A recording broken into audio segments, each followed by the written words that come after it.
Good morning. Today is March 18th. A thought for the day.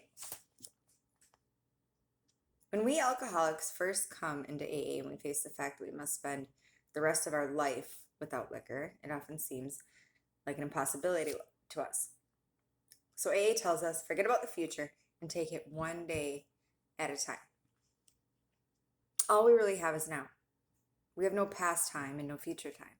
As the saying goes, yesterday is gone, forget it. Tomorrow never comes. Don't worry. Today is here. Get busy. All we have is the present. The past is gone forever and the future never comes. When tomorrow gets here, it'll be today. Am I living one day at a time? Meditation. Persistence is necessary if you are to advance in spiritual things. Persistence is necessary if you are to advance in spiritual things. By persistent prayer, persistent, firm, and simple trust, you achieve the treasures of the Spirit. By persistent practice, you can eventually obtain joy, peace, assurance, security, health, happiness, and serenity. Nothing is too great in the spiritual realm for you to obtain if you persistently prepare yourself for it. Prayer. I pray that I may persistently carry out my spiritual exercises every day. I pray that I may strive for peace and serenity. I pray that I may persistently carry out my spiritual exercises every day. I pray that I may strive for peace and serenity. Amen. One day at a time. Oh my gosh. Oh, I cannot tell you how many times I have heard that. And I remember when I was new, it would piss me off. I heard it so many times and I was so broken in that way. It was impossible for me to truly live in the moment. So it's something that I personally struggled with a lot, and I would legitimately get pissed. Like one day at a time. You're not planning for the future if you're living one day at a time. How are you supposed to predict every outcome and be mentally and emotionally and psychologically prepared if you're living one day at a time? And over that first few months, after I got a sponsor and really started working the steps, very important part of AA, by the way, I started seeing so much value. I happened to be, personally, I was in DBT, which is dialectical behavioral therapy. Same time that I was working the steps, actually, with my sponsor, the beginning of it all. And DBT teaches mindfulness.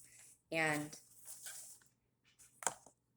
I remember I had a really hard time one day, and I was building this relationship with this beautiful woman who was my sponsor, is my sponsor, in AA, and I was having just a really hard time. It was last summer, and my anxiety is telling me, I'm spinning out, basically. I'm spinning out about every little problem that I had. They seem like such big problems. But anyway, so my anxiety is telling me she doesn't want to hear it anymore. So I almost didn't call her. And so I finally just pressed that call button, which can be the heaviest thing in the world when you're having what feels like a complete emotional breakdown. And she just sat with me and listened. And she asked me, she's like, where are you? And I was like, I'm outside. And she had me tell her details about where I was. And it brought me into that. That was a really powerful phone conversation for me because it brought me into that moment. And I'm looking at colors and I'm taking notes of the things I'm smelling and the sounds that I'm hearing. And in this moment, I don't have to worry about things that I don't have any control over. I don't have to worry about what's going to happen on Sunday because there are certain things that no amount of spinning out, no amount of planning is truly going to prepare us for. And I think when we are alcoholics and addicts, for me especially, I had a really bad tendency, I still do it. I have a big ego, And I feel like I need to have all of the answers. I need to prepare myself for life and predict the future so that I have some sort of sense of control.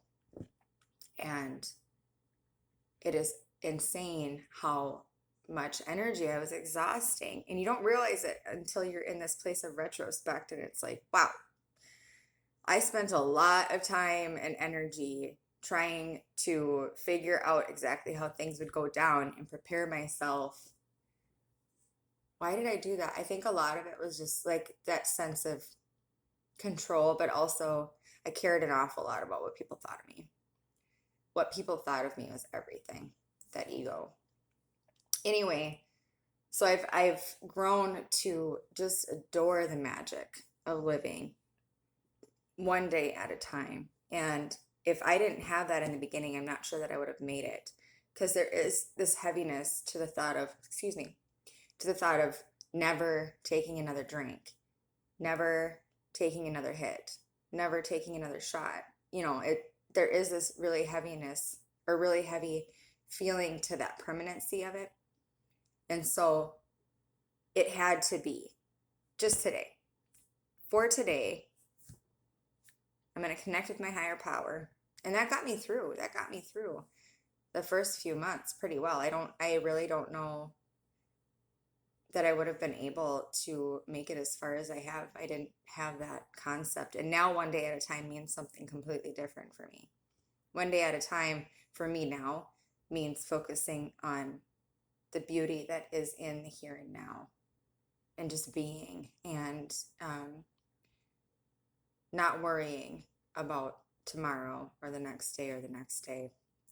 Setting healthy goals, making plans, right? Put it on a calendar. And then doing what I can do in the here and now and enjoying the moment.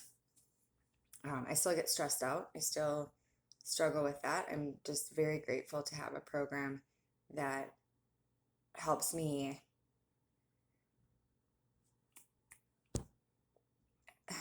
snaps me back into the place that I need to be, right? Because I will still worry. I still worry, but it's a lot easier for me to pull myself out of that now. And that beautiful serenity prayer works in every aspect of my life. God, grant me the serenity to accept the things I cannot change, the courage to change the things I can, and the wisdom to know the difference. I'm April, and I'm an alcoholic, and I love you. Have an awesome day.